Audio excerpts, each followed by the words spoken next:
Olá pessoal, tudo bem? Sejam bem-vindos ao Life and Time Cast, o podcast da Lifetime que fala não de mercado, mas fala de coisa gostosa de se ouvir, de lifestyle. Hoje o papo vai ser agradabilíssimo, a gente vai receber aqui a Giovanna Januzelli e o Fernando Pigoretti.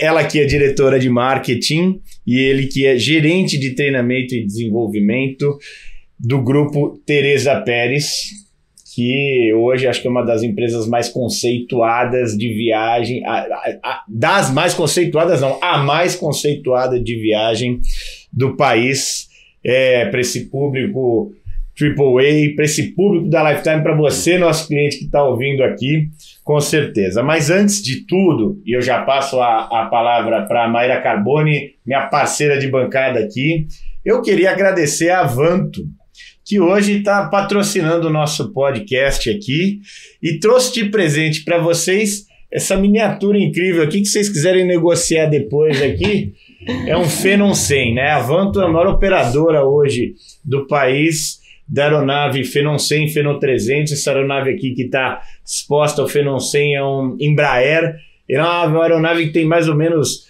2.100 quilômetros de autonomia, ou seja, dá para ir longe pra caramba. A aeronave que dentro aqui do que a turma faz de cotas é super acessível e enfim, acho que quem quiser buscar a turma aí para voo executivo, fica à vontade que vai ser ultra bem atendido. Não é bem atendido não, é ultra bem atendido o sistema de cotas. Então, pessoal, obrigado aqui pela presença de todo mundo. Eu vou passar para a Maíra para contextualizar e já passar a pergunta para a turma. Parar de falar um pouco. Muito bem-vindos, obrigada por participarem com a gente hoje do 9º episódio do Life and Time Cast. E antes da gente ir para as perguntas, de fato, acho que é importante vocês contarem um pouquinho, primeiro, quem são vocês, se apresentarem para o nosso público e contextualizarem quem é a Teresa Pérez, né? Que a gente estava até discutindo aqui um pouquinho antes de começar, que hoje já é um grupo, né? Então é importante contar também sobre todas essas empresas. Legal. Bom, eu vou falar um pouquinho, eu sou o Fernando Pigoretti, eu tô nesse ramo há 19 anos, né, trabalhando com viagens de alto padrão na Teresa Pérez, né, tô lá desde 2004, mas a empresa começou em 91, né, só para vocês contextualizar um pouquinho da empresa, né, lá em 91 não tinha o que a gente tem hoje, né, de opções, né, era tudo, as pessoas que tinham que viajar, elas tinham sei lá, no jornal ou algum lugar, ia até uma agência, a agência falava que tinha empacotado e comprava. Não dá pra pesquisar, né? Na internet, os destinos. Né? Passava no jornal o câmbio paralelo, cara, não sabia qual que ele comprava. Mas a dona Teresa tinha viajado bastante e ela não se conformava naquele momento que as pessoas tinham que comprar aquilo fechado. E ela viu que pessoas gostavam de viajar como ela viajava. Escolheu o hotel, quanto tempo vai ficar, e a partir disso, lá em 91, começou a empresa foi se desenvolvendo, né, atendendo esse cliente, né, de alto padrão. Trouxe, por exemplo, destino África para o Brasil, que até então ninguém comprava também, que era algo impensado, né, lá nos anos 90. E isso foi praticamente, né, até 2019, 2020, de como se consolidou como uma empresa, né, para atender viagens personalizadas. Nasceu com esse sonho, hoje em dia é uma empresa bem, né, consolidada, né, com os seus processos aí para fazer as viagens da melhor maneira. E hoje, né, já é um grupo. A Giovanna vai contar um pouquinho mais agora do grupo, que agora tem várias empresas, né, que compõem aí esse estilo de vida, né, de viajar realmente de maneira personal. Não você se encaixar num pacote, como era falado antigamente. Sim. Né, mas a viagem ser feita de acordo com o seu gosto. É mais ou menos isso. É uma consultoria, né? Mais do que qualquer coisa. É de fato um atendimento consultivo que vai entender o cliente e oferecer a viagem que faz sentido para ele. Sim. Né? Legal. Mais ou menos nesse sentido. Legal. E dentro da Teresa Pérez, a gente tem o atendimento B2C, que é o cliente final, e o atendimento B2B, que são as outras agências que compram da Teresa Pérez e sempre pensando nesse produto de luxo, de demanda, alta demanda desses produtos. E formou-se o grupo recentemente, o TP Group. Ele tem 6 empresas hoje. As empresas, elas têm uma sinergia entre si, falando dos fornecedores, mas cada empresa também tem sua própria característica. Então, tem Teresa Pérez, tem o IA, que é a hospedaria que nós temos em Lençóis, na cidade de Santo Amaro. Temos TP Corporate, que é voltado para o atendimento corporativo, de viagens corporativas, de eventos, de incentivos, também para esse C-Level dentro das empresas. TPR, que é uma consolidadora. A New Age, que é Middle Market. E depois nós temos a Embarque Brasil, que é uma parceria com uma empresa americana, que nós atendemos aquelas agências que são pequenininhas, de consultores também independentes, e é a Embarque Brasil que faz esse atendimento. Muito legal. Dentro desse contexto, vamos começar aqui a abrir a nossa portinha para o bate-papo destinos, mas eu acho que é legal a gente entender como está esse mercado, o que esse público está buscando, quais são os destinos que foram bacanas em 2023, se vocês puderem dar o que vai ser de olhar para 2024. A gente tem algumas coisas que a gente vê, assim, a gente passou 2023, primeiro ano pós-pandemia, sem nada, né? Zerado, né? 2022 a gente começou ainda com aquele ano meio esquisito, Europa meio aberto no começo do ano, depois, é claro, no meio do ano ela abriu inteira. 2023 um ano limpo, né? A retomada, é claro, da Europa veio com tudo, né? As pessoas viajaram bastante para a Europa porque elas queriam viajar tranquilas, voltarem tranquilas. E a gente vê a retomada da Ásia agora, né? A primeira temporada de Ásia que a gente tem agora para esse segundo semestre. A retomada da África esse ano também, com os voos que voltaram para a África, né? Do Sul. Né? Então a gente vê isso aí. E em termos de tendência, que a gente viu muitas pessoas indo para os polos. Né? Tanto para o Ártico como para o Antártico também. Né? Muitos, né? Aí são cruzeiros de expedições, né? Que é uma são menores? São menores, se comparar com cruzeiros, né, clássicos, né, que a gente chama, são menores, porque ali o foco, na verdade, não é nem a embarcação, porque os outros cruzeiros têm aquele negócio da embarcação, os shows, cabine, da experiência, né? Esse cruzeiro não, o foco dele é o externo, é você ir pra natureza. Então dentro é palestra, né, de algum biólogo, pra você entender o que você vai ver lá fora. E aí sim sair pra explorar essa natureza, que é um lugar inóspito, né? Quem consegue ir pra Antártica, ir pros polos? Hoje a gente consegue, porque a gente tem tecnologia, os navios conseguem navegar melhor, tem estabilizador. E também esse ano agora a gente também vê uma tendência também, pelo menos para a Antártica, de voos até a Antártica. Né? Teve desde a África do Sul, uma empresa está operando, voo para lá. E você fica hospedado lá. Imagina você ficar hospedado num continente que ninguém fica hospedado, não ser cientista. Claro. Né? E também tem companhias de navio que querem navegar por lugares mais diferentes na Antártica, saem da América do Sul e vão voando para essa região. Eu acho que nessa linha a gente já percebe a necessidade desse olhar para viagens mais significativas. Então você não vai para um turismo, entre aspas, simples. Você já vai entendendo o que é aquela região, você realmente tem uma imersão no destino, imersão na cultura, imersão na culinária, e o viajante ele passa a querer descobrir o que aquele hotel, aquele navio, aquele cruzeiro, ele está inserido na cultura local, ele está apoiando aquela comunidade. Então você vê esse olhar muito voltado já para a sustentabilidade, viagens que se tornam realmente transformadoras quando o viajante faz, e a responsabilidade que ele começa a se atentar que ele tem também quando ele faz uma viagem dessa. Ele tem que colaborar com aquele destino onde ele está indo, cuidando do destino. Então a gente vê, pós-pandemia, essa mudança que você viaja, mas você viaja querendo algo mais, porque a pandemia foi um momento que a gente pensou, o que vai acontecer com a nossa vida? A nossa vida pode acabar muito rápido, então como eu aproveito mais esses locais que eu vou, me inserindo mais naquela cultura, aprendendo mais, entendendo como aquele meu parceiro, que seja um hotel, uma companhia aérea, também está engajado com essas viagens mais significativas. Não, legal. É meio que eu tenho reparado, né? O pessoal não quer só molhar o pé na piscina, quer mergulhar, entrar de cabeça. Essa acho que é uma tendência importante, né? Principalmente para quem opera ainda mais personalizado como vocês, né? Acho que tinha até talvez algumas palavras que talvez o cliente ele ouvia falar, mas ele não colocava no seu vocabulário. Slow travel, né? Que é viajar mais calmo, curtir o lugar. Esse é um exemplo, né? Hoje a gente vê o cliente falando isso. Ele ouviu falar, ele entendeu o que é, ele viu que tinha a ver com o estilo de vida dele, E aí ele vem com um pedido e escreve isso lá escrito, não é só uma coisa que ele ouviu falar em algum lugar, né, nas mídias, né, nos influenciadores. Ele tá trazendo isso, tipo, repensando, que é o que, né, a Giovana tava comentando, né? Ele tá vendo, aquilo traz algum significado para mim naquela viagem, aquilo vai ser alguma coisa que realmente tem a ver comigo, mesmo, talvez menos modismo, né, e mais realmente uma viagem que realmente ele vê que tem uma transformação além só de se deslocar. Então a gente começa a ver o cliente a já incorporar isso, para ele não só ouvir a mídia falando. Então, parece que o que era tendência agora virou realidade, né? Seja vendo o comportamento das pessoas, isso acontecendo.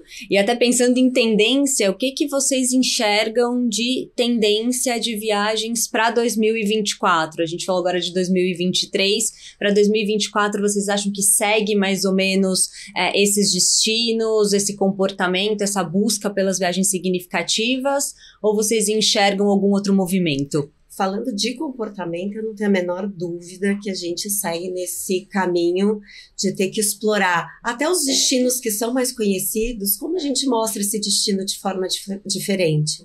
Porque com essa vinda de ESG cada vez mais forte, sustentabilidade já se falava há muito tempo, mas quando a gente vê ESG como pauta de negócio mesmo, para todas as empresas, e você entende que aquele fornecedor daquele determinado destino, que ele também já tem isso como dentro do core business dele, eu entendo que super os viajantes vão continuar buscando esse momento que a viagem enriquece como pessoa, seja sob a ótica de ir para um esporte, seja sob a ótica de uma olhar mais para dentro, mais espiritualizado.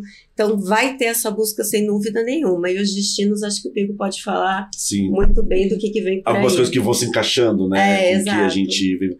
Tem a questão de quando a gente falou assim, do over-turismo pré-pandemia, né? A gente via tudo muito cheio. E destinos já falando do over, né? Destinos querendo realmente sair do radar para diminuir aquela massa. Cara, o que a gente tá vendo agora, assim, de novo, eu vejo o perrengue chique ali. Alô, perrengue chique! A turma... Nova York, você não consegue andar na rua. Londres, acho que... Fugir da manada, acho que eu acredito que é um pouco que esse público está buscando, né? O cliente busca, né? Ele quer saber, né? Ele quer ir na melhor época em termos de clima, mas ele sabe também que isso também pode talvez trazer, né, aquela questão de ser um lugar que na época tem mais pessoas, né, o overturismo. Então tinha aquele negócio, o cliente só vai para, sei lá, as ilhas gregas em julho e agosto. É muito cheio. Hoje em dia a gente já vê o cliente já indo em abril, num clima mais fresco, em setembro. O Japão era uma época assim, só vai na época das cerejeiras. Hoje em dia a gente já vê o Japão. O Japão é uma tendência porque tem vários fatores, né? Como por exemplo aquela ilha maravilhosa Okinawa, Okinawa tropical. O norte, na verdade, o Hokkaido, esqui, né? Então, o Japão realmente é um destino. Primeiro, há 10 anos atrás, pensava em 3 destinos no Japão, que era Tóquio, Kyoto e tinha uma cidade chamada Hakone. Só tinha isso. Eu trabalhava em feira, buscava, conversava, não tinha nada além disso. Na última década eles foram se abrindo para o turismo, né, ocidental, e hoje em dia a gente vê vários outros destinos no Japão sendo explorado. Falando ainda em Ásia, né, um lugar que não é tão cheio ainda é a Coreia. Né, a Coreia, vamos dizer assim, é um país que você vê que pela sua expressão cultural, cinema, música, né, as pessoas começam a ter interesse. Às vezes é o filho do cliente, né, que é mais jovem, que é ligado ao K-pop, tem interesse, e aí o cliente acaba querendo ir também. Acho que são os dois destinos de tendência. África sempre tendência, né, lugar realmente que a gente vai ver coisa diferente, natureza. No Brasil, região de kitesurf, né, a costa do Ceará, isso daí tem bombado bastante. Isso, né? Natureza, mas você vê que os hotéis não são grandes, não são lugares cheios de um modo geral. Tem o esporte como pano de fundo. Pano de fundo, exato. Gramado também, a gente vê grandes redes hoteleiras de luxo vindo para Gramado. Você entende que a crise ela já passou quando você vê que os hotéis passam a fazer investimento em novas unidades. Para o nosso segmento, quando você olha que a hotelaria não tem previsão nenhuma de novas unidades, você fala, então o negócio realmente está complicado. Quando você vê o número de hotéis que tem planejamento até 2027, a gente sabe que está recuperado. E Gramado é um local que vai ter em breve novas redes de hotelaria de luxo. E atrações também? Atrações na cidade, sim, atrações também. Eu acho que volta para aquele lugar de você entender o que o destino pode oferecer, que não necessariamente você precisa ser um parque de diversão, sim, mas o que ele já tem ali como uma redescoberta do próprio destino, né? De entender o que ele tem para oferecer em relação à natureza, os esportes. Ele vai, em algum momento, a gente já vai perceber que os destinos, eles começam a entender quais são os principais pilares que ele tem e que ele pode usar isso de uma forma para a geração de negócio para o turismo. Uhum. Acho interessante essa linha que você tinha comentado sobre até ter uma tendência que chama Desertscapes. Sim. Né? Há 15, 20 anos atrás, alguém vai fazer o que no deserto, né? Não tem nada lá. Deserto. Hoje em dia a gente já vê, né? Você está num lugar que é inóspito, né, que é uma super tenda, com observação de estrelas à noite. Vocês falam sobre experiências memoráveis, né? Essa, sem dúvida, é uma experiência memorável. Tinha os glampings, eu não sei se isso pegou. Ainda tem. É um termo, na verdade, né? É um lugar inóspito que é montado como se fosse um acampamento, só que ele tem ali um criaram esse nome que é um pouco mais marqueteiro, mas ele já existia. Ele já existia antes. O acampamento glamuroso, né? Vamos chamar de acampamento. Mas hoje em dia, na verdade, a gente vê os desertscapes, que a gente fala que é uma tendência, né? Escapadas por lugares desertos. A arquitetura, tipo, integrada à natureza sem, sei lá, vou construir alguma coisa que não tem nada a ver com aquele lugar, né? Integrada. A gente tem um hotel no deserto de Utah, nos Estados Unidos, que praticamente, se você bater o olho no deserto, você não vê o hotel enxerga, ali. E tem um hotel ali no meio. Né? Então isso é algo que a gente vê, as pessoas estão buscando também. Nossa, eu vou para um lugar, só a cidade tem um monte de coisa para fazer. Às vezes as pessoas querem ir para um lugar que o que vai ser feito ali vai ser uma surpresa. Né? E que talvez tenha muita pouca coisa para fazer de fato. Sim. E também tem muito a ver, às vezes, com o bem-estar, né? Também, que é uma procura esse olhar para dentro, né? Dessas viagens significativas, né? Que a Joana tá falando, isso. E a gente estava comentando antes de começarmos aqui o bate-papo, sobre os livros, o que a Teresa Pérez tem de material. Os livros, o ano que vem a gente vai ter um livro sobre viagens significativas. A gente vai adotar alguns pilares, como esporte, busca espiritual, destinos que... vou pegar minha cola. Lugares que você pode ir também para se conectar com arte, com música, com dança. Então a gente vai adotar alguns pilares. Nesses pilares a gente desdobra ali o que é uma viagem significativa e quais são esses destinos e quais são os hotéis parceiros que você pode encontrar que vão te oferecer essa experiência que a gente está propondo no livro. Então ano que vem esse livro sobre viagens significativas. Muito legal. E tem imagino assim, uma viagem temática nesse sentido, vou buscar algum lugar para ter uma imersão em música. Viena deve ser um bom lugar para isso. Ou dança, arquitetura, design, art legal, em Miami. Legal. E aí com uma curadoria, né? Com uma consultoria, uma pessoa expert acompanhando nisso, para você poder realmente terminar aquela viagem e ter vivido de fato aquela experiência. Não é alguma coisa só, eu vivi aquilo, que tem uma diferença bem grande. E sai diferente. Transformado, que a gente fala, sai transformado. Muito legal. Muito bacana. Vocês têm muitos destinos bacanas e coisas muito interessantes para fazer, como a gente está desdobrando aqui, né? E, Fernando, você que mexe com treinamento de toda essa turma, eu fiquei curioso para entender qual que é a linha de raciocínio para trazer essa turma toda para gerar para o cliente uma experiência que está comprando aqui e ele fala, não vai por aqui, vai por aqui, não vai por ali.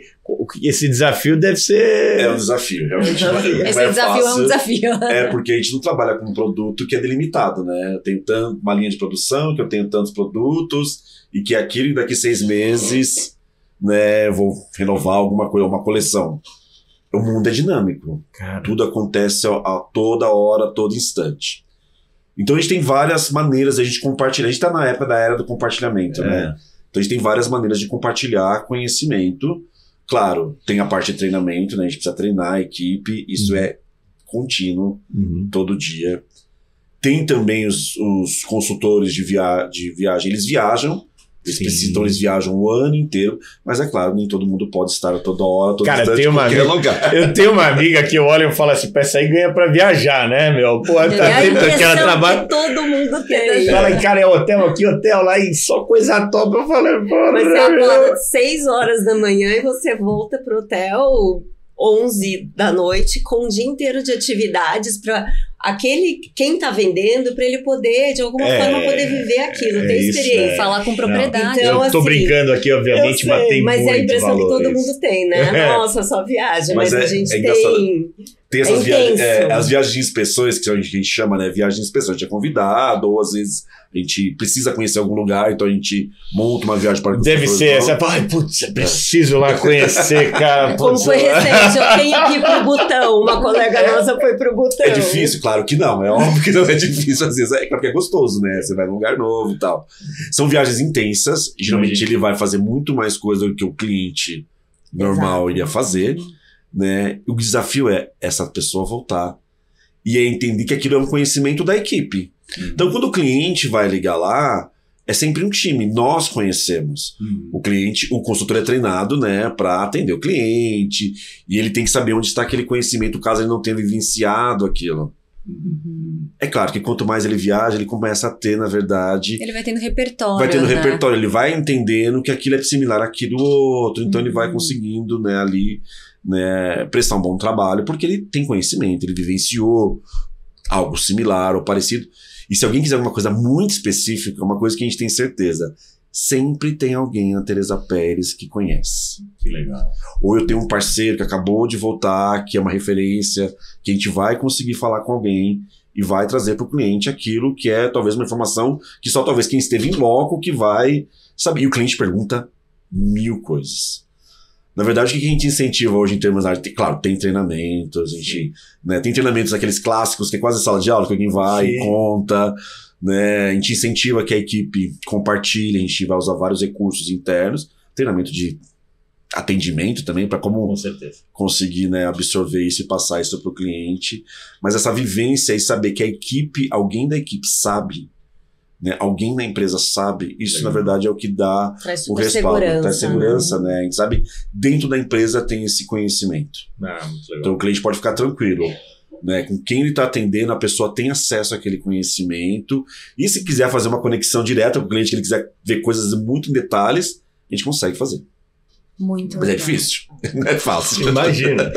E não é só um treinamento técnico, mas é um treinamento que a gente chama desses soft skills todos, né? De você poder ter um repertório de fala, um repertório cultural, porque, claro, a diferença econômica é óbvia, né?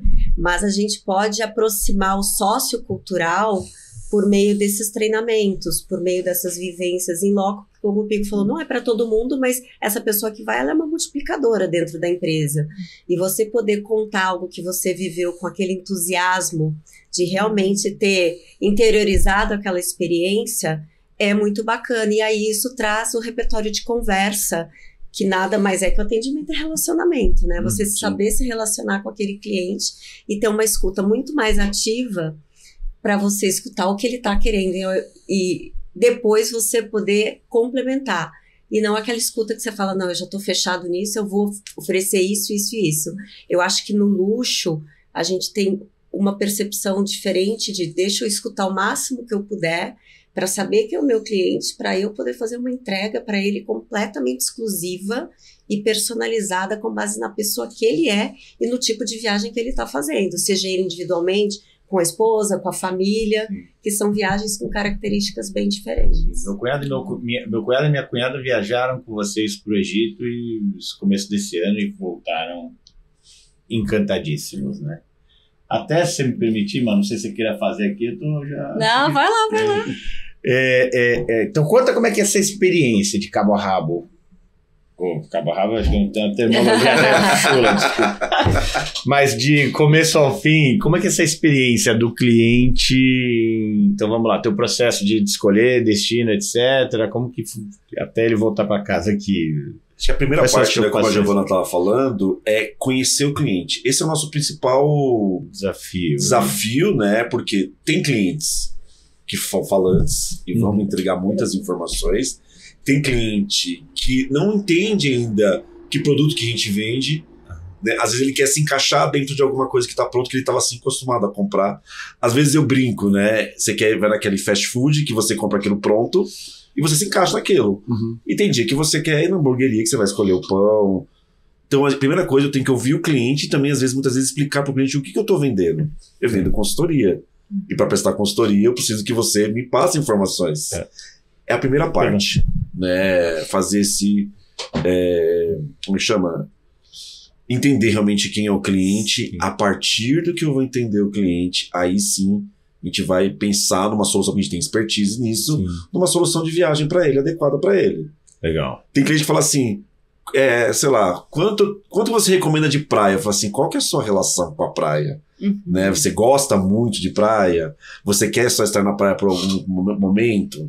Né? Pra e aí, você sim, gosta de fazer na praia? O que você não gosta só de olhar a praia numa piscina. Fica sentado no banquinho no bar ou você se enterra lá? Então, a primeira parte é isso, é claro. Depois a gente tem uma série de processos que a gente precisa seguir para que a viagem saia perfeito. E esses são o backstage. Toda aquela checagem interna que a gente faz. Checagem de documentação, checagem de se o quarto tá tudo certo, se a vista é aquilo que o cliente pediu. Vários cheques, que é o backstage. Né, que precisa ser feito. Pro cliente, na verdade, a gente vai contar a parte bacana, né? A vista, o restaurante bacana que tem pra ele ir, a experiência, né, que ele imaginou no sonho dele que a gente conseguiu, né, realizar ou vai conseguir montar. Então, né, essa é a primeira parte. Depois, é claro, tem todo um trabalho de back, né? E também tem uma outra coisa que é muito importante, talvez o cliente não saiba disso, é que quando o cliente compra através da Teresa Pérez, né, do nosso grupo, a gente tem relacionamento com os fornecedores. O cliente não é só um número. Isso é real. Quando você chega nos hotéis, as pessoas sabem de onde você é. Você é um brasileiro que comprou de uma agência que fez uma curadoria. Sabem então, o nome, né? Eu fico impressionada com isso. Ele sabe a hora que você vai chegar. Ele sabe, às vezes, se você passou alguma característica só, sei lá. O cliente, sei lá, gosta de esporte. Né, não come chocolate, não vou colocar lá no hotel um chocolate, vou colocar talvez um isotônico. Então o cliente vai sentindo essas diferenças, né? Isso é feito no cliente. Como é que o hotel fica sabendo disso? Tem todo um preparo atrás que a gente tem que seguir para que todas as experiências sejam experiências realmente que o cliente, né, ele realmente sinta a diferença. Que eu não comprei algo na internet, eu comprei algo realmente alguém que prestou uma consultoria e escolheu aquilo que é mais adequado ao meu perfil. E falando disso, Fernando, dessas experiências que vocês proporcionam, vocês podem dar uns 2 exemplos de que vocês fizeram bem personalizado, como por exemplo, trocar o chocolate pelo isotônico, porque a gente percebeu que o cliente gostava de isotônico, ou que outras coisas vocês já proporcionaram pro já cliente. Aconteceu de cliente falar de música, né, e a gente pegar na reunião a música que ele comentou que ele gostava, e aí quando ele chegar no quarto, a música que estava tocando é aquela música que era uma viagem de casal, e eles comentaram, mas eles não falaram de maneira, vamos dizer assim, quero esta música. Né? A gente pegou por feeling, né, ali do cliente chegar lá e aquela música tocou, o cliente ficou emocionadíssimo. Nossa, eu imagino. E é a escutativa, né? E você pensar que a gente recebe clientes na Teresa Pérez, fisicamente eles vão até lá para compartilhar o que eles querem numa viagem. E viagem, ela é sonho, né? Então, quando a gente, prestador desse serviço, entende que a realização de um sonho, que às vezes se demora para poder fazer, seja por questões de budget, seja por questões de tempo, e aí você vê que aquele ano é aquela viagem, e a gente embarca no sonho do cliente, isso traz uma outra conotação para quem está fazendo esse atendimento. Então, você quer agradar. Você quer personalizar. E essa relação com os parceiros é completamente essencial. Sem a proximidade com os parceiros que a gente tem, a gente não consegue fazer esse atendimento personalizado. E, para surpresa do hóspede, quando ele chega, vê uma foto, se é uma viagem de casal, vê uma foto, ou vê uma carta como o Pego falou, ouviu alguma coisa na reunião, a gente coloca uma carta super personalizada, desejando feliz bodas ou lua de mel. A gente fez também uma revista recente só sobre lua de mel. Então, tudo isso são detalhes que o parceiro apoia a gente no sentido de oferecer aquilo. E aí a viagem já começa com uma experiência completamente diferente. E quando você olha o segmento de viagem, a agência ela é um grande hub de fornecedores. Então, a gente tem N fornecedores que são envolvidos numa viagem e que a agência é o ponto central de comunicação. Como a gente faz tudo isso dar certo? Como a gente garante que toda essa cadeia vai trabalhar em prol do sonho desse cliente? Então, esse papel um pouco do backstage que o Bego falou, que a gente precisa estar muito alinhado para os fornecedores terem a mesma visão que a gente tem sobre aquela viagem, sobre aquele sonho que é muito específico, que às vezes é uma vez no ano e a gente tem que trabalhar ao máximo para que ele seja incrível e inesquecível. O fornecedor tem que estar alinhado também com a nossa cultura, né? Exato. Porque muitas vezes o fornecedor pode ser de luxo, mas às vezes é um luxo alinhado, sei lá, para atender russo, que tem um gosto específico, ou às vezes é alinhado para atender o mercado árabe, que tem coisas que encantam o mercado árabe. Ou às vezes é alinhado para atender o americano também, que tem as suas especificações. Né? Então, isso também é um desafio também, de escolher o fornecedor, que a gente consiga conversar e ele entender também.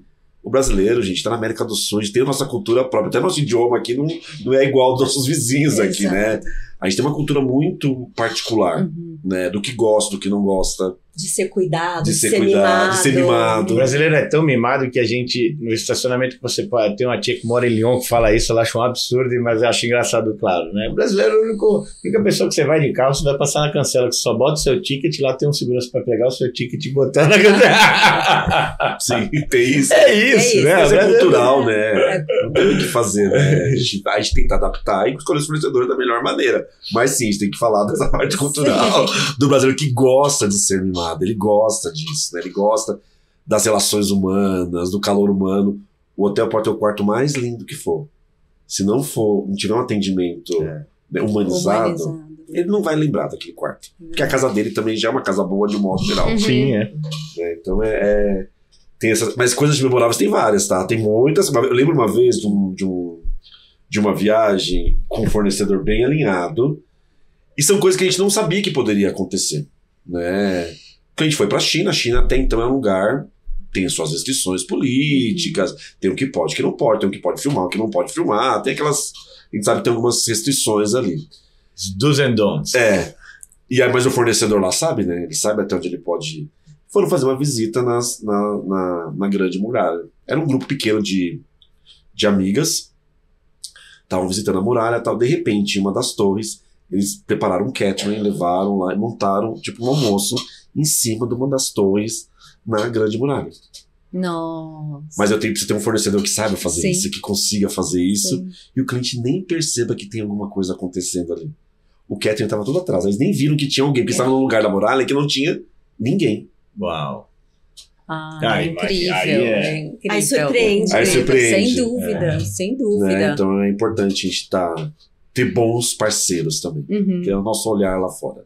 Não, super bacana. E a gente falou agora bastante sobre o futuro das viagens, né?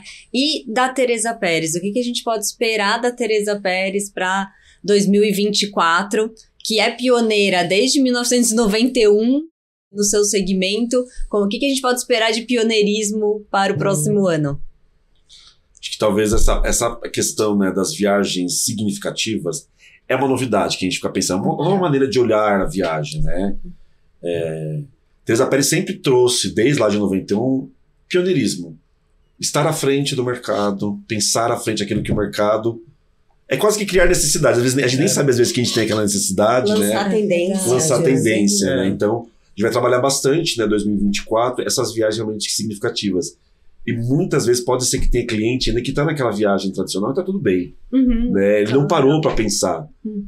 Mas ele pode se falar, nossa, isso aqui eu me identifiquei. Talvez eu goste de música e eu não fui em nenhum lugar que eu vivenciei a música. Né? Um exemplo. Ou eu gosto muito de natureza, mas eu fui sempre naquele lugar que eu vi a natureza, mas eu não estive dentro da natureza. Ou superei algum desafio, né? Que é um desafio talvez particular. Sei lá, ver o Monte Everest. né? E aí tem uma caminhada, então ele quer se superar. Aquilo, na verdade, ele vai entender que aquilo lá, na verdade, é uma viagem que vai trazer um significado para ele. Então 2024 a gente vai trabalhar bastante, né? Muito legal. No estilo de viagens que tem algum significado, e o significado é independente, é muito particular para cada um. A gente vai tentar trazer essas inspirações para o cliente, e é claro, a gente está preparando a equipe também para atender esses clientes que vão estar bem inspirados. Né? Esperamos isso, pelo menos. E quando a gente pensa em inovação, que é uma palavra que a gente sabe que está muito, e que as empresas procuram inovação, eu acho que a inovação dentro da Teresa Pérez, ela sempre se manter consistente no segmento que ela atua. Então, por isso, mais de 30 anos significa que tem uma consistência. Ontem a gente estava conversando com uma fornecedora e ela falou, em nenhum momento vocês desviaram do que vocês fazem desde o início. Então, isso traz para o mercado um olhar de profissionalização, credibilidade, de segurança. Então, eu acho que esse é a inovação sem perder a essência que se tem ao longo desse tempo, desde a dona Teresa, que fundou com o Tomás, agora à frente, e manter isso com a jovialidade, com essa geração nova que chega, como a gente reúne essas gerações dos avós que viajam já com a Teresa Pérez há 30 anos, e aí vem já os netos viajando, como a gente cruza tudo isso e oferece para o mercado os diferentes tipos de produtos, de experiências, e que possam atender essa gama enorme que a gente tem hoje sendo atendida dentro da Teresa Pérez. Fantástico, muito legal, assim, como vocês tocam essa que para quem está viajando é uma coisa que, né, é o encanto, né? Então ela só está olhando para cá. Agora, todo esse trabalho que vocês fazem é encantador mesmo. E vem cá, me conta um segredo aí. Fala um destino que ainda que seja muito legal, mas que ainda é pouco explorado. Eu voto pela Índia. Eu acho que a Índia, ela vem, quando você pensa em viagem significativa, na hora que você pensa nesse pilar de autoconhecimento, eu acho que a Índia hoje, ela vai se tornar muito imbatível nesse quesito. E tem produtos incríveis na Índia para serem oferecidos. Às vezes as pessoas têm uma impressão da Índia que por vídeos, enfim, por assistir toda errada, filmes, né? Toda errada. Existe aquilo acontecendo, com certeza. Existem os oásis ali dentro da Índia, mas eu acho que a parte importante é você não perder essa referência de onde você está indo, como é a cultura local, como as pessoas se comportam, e você tem ali um hotel que está inserido nisso, né? Um fornecedor inserido, ele não vai simplesmente te blindar do mundo ao redor, mas ele vai te oferecer essa compreensão da cultura local. Então, Índia, eu acho que vem com tudo. A gente vai ter uma revista sobre Índia. Então, também vai ser bacana para aprofundar. Qual que é a sua aposta? Nossa, minha aposta... Tem 2 lugares, na verdade. São próximos, mas acho que são 2 lugares que mudam completamente. Talvez o estilo de viagem que a Giovana falou. Tem uma ilha no norte, no Mar do Norte, é Svalbard. Svalbard é uma ilha quase no Polo Norte. Para quem quer ver, e isso é uma coisa que a gente não sabe até quando vai ter, quem quer ver vida selvagem nesta região, Svalbard é o lugar que tem vida selvagem. Ali eu vou ter urso polar, né, focas, baleias, pássaros, que só tem naquela região. Então quem gosta de ver vida selvagem, e talvez vida selvagem nos polos, talvez é o momento, talvez, para ir. Né? A gente, infelizmente, né, a gente sabe o mundo, o clima tá meio maluco, esperamos reverter, quero viver ainda bastante, conhecer bastante o mundo, mas a gente sabe que a gente não sabe até quando vai ter. Svalbard é uma ilha no norte da Noruega, que é bem interessante, e um pouquinho mais ao sul tem uma ilha também que não é tão explorada, mas eu fui ler sobre, eu não fui ainda, tá lá no meu wishlist, que é a Ilhas Faroé, né, que fica ali próximo à Irlanda, e é um lugar... Minha cunhada foi, tá, encantou. Voltou completamente apaixonada. Porque só tinha ela, eu acho, de turista na ilha quando ela foi. A pessoa sente o nome? Ilhas Faroé. Tô anotando aqui tudo aqui. Ilhas Faroé. A gente pode fazer a sua viagem depois. Por favor. Pensando no que você tem como objetivo. Talvez, acho que é isso. A pessoa se sentir num lugar que poucas pessoas foram. E ali a cultura realmente é uma cultura que tem influência tanto, né, ali do Reino Unido, né, da Irlanda, como dos povos. Eles não são vikings, eles têm uma cultura própria. São celtas lá, É complicadíssimo. A gente falou, eu li algumas coisas sobre. Tá. E pelo que eu li também, é como se fosse a Islândia, como se fosse a Islândia formada. A Islândia é um país, na verdade, que tem formação, tem até vulcão, né? Que essa semana ele resolveu ali dar o ar da graça, né? Então, diz que é como se fosse a Islândia formada. É uma ilha vulcânica, são acho que 18 ilhas interligadas por pontes e túneis, que tem uma cultura única, uma culinária única, um idioma único. Acho que pode ser algo interessante aí. Pra quem que foge do overturismo. eu fujo. Eu gosto de no verão subir pra montanha, no inverno desço pra praia. E é um lugar que são 18 ilhas, você pode dirigir, pode fazer self-drive. Cliente também que gosta de dirigir por conta. Tem mais ovelhas nas Ilhas Faroé do que pessoas. Nossa. São 50 Olha mil, acho que isso. habitantes, tem 70 mil, 80 mil ovelhas, algo do tipo.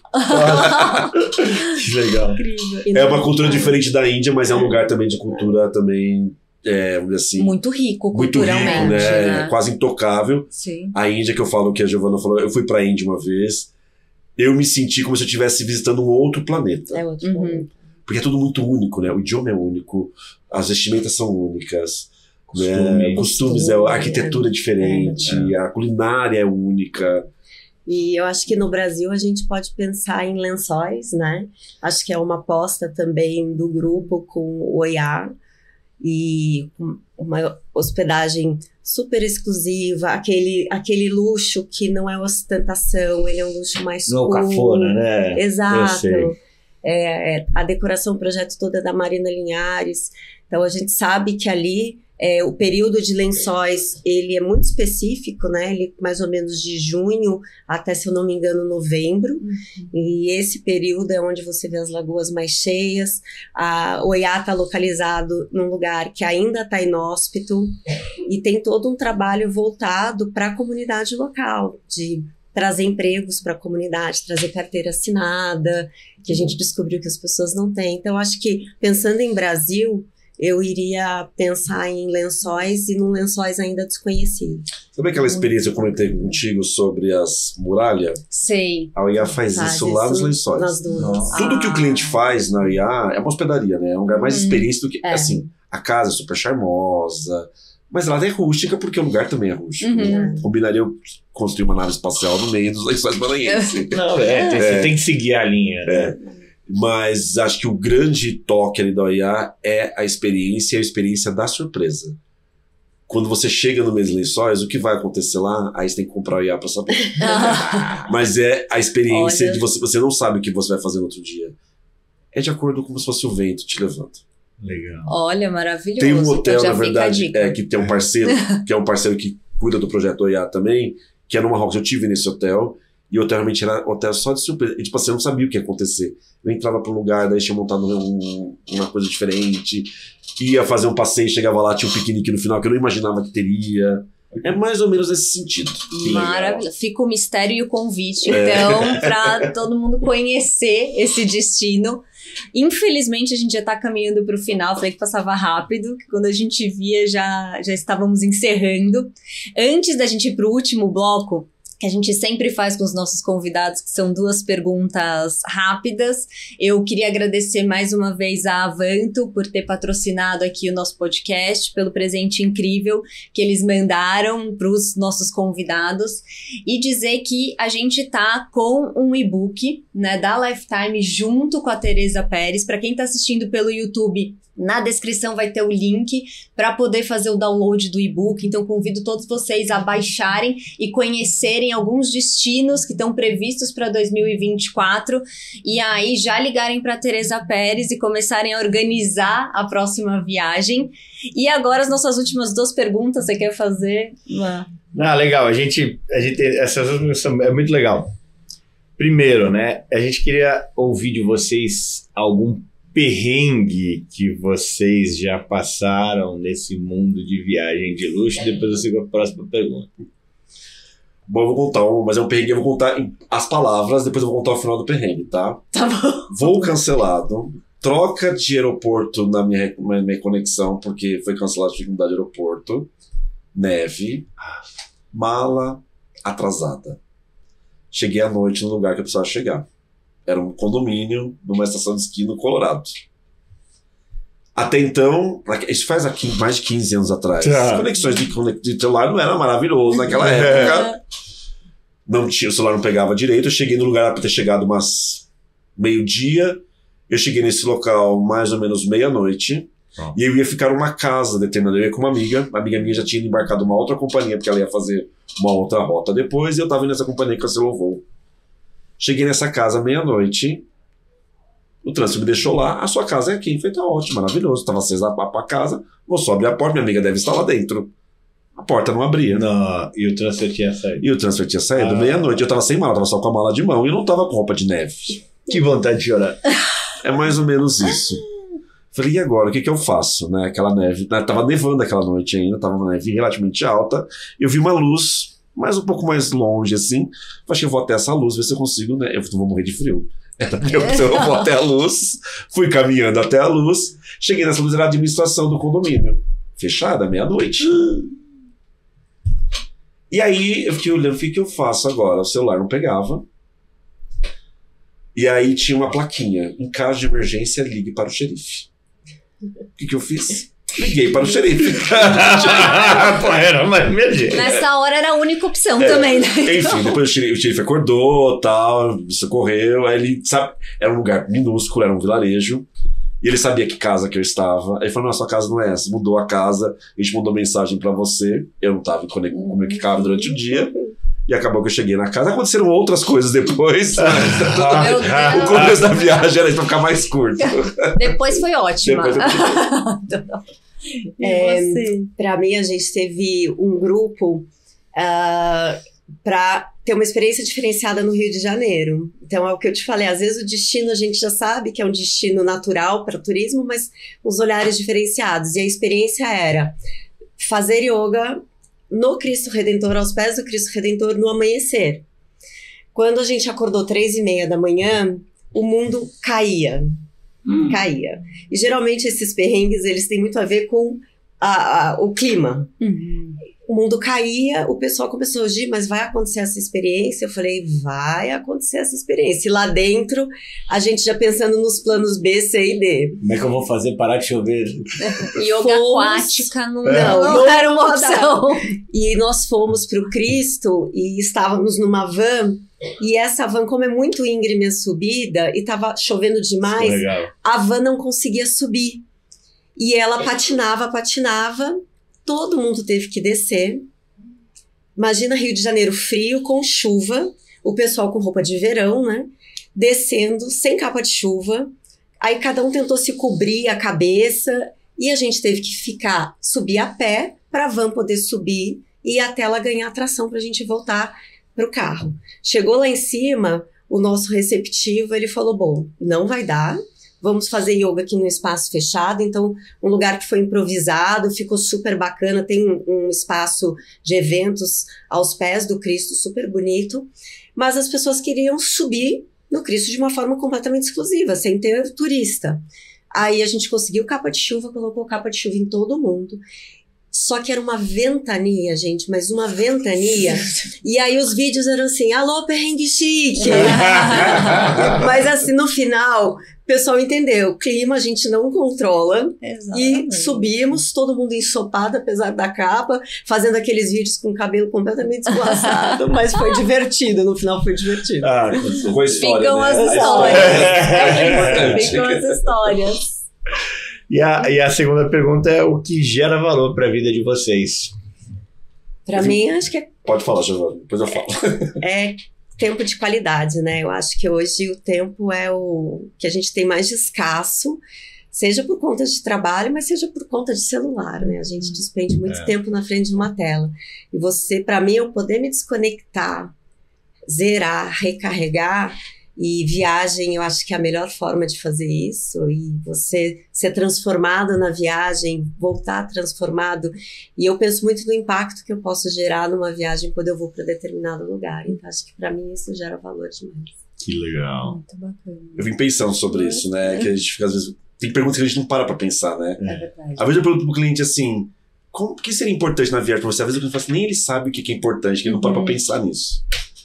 E aí eu sou aficionado por conhecimento, adoro conhecer. E viagem é uma coisa que a gente consegue conhecer bastante coisa.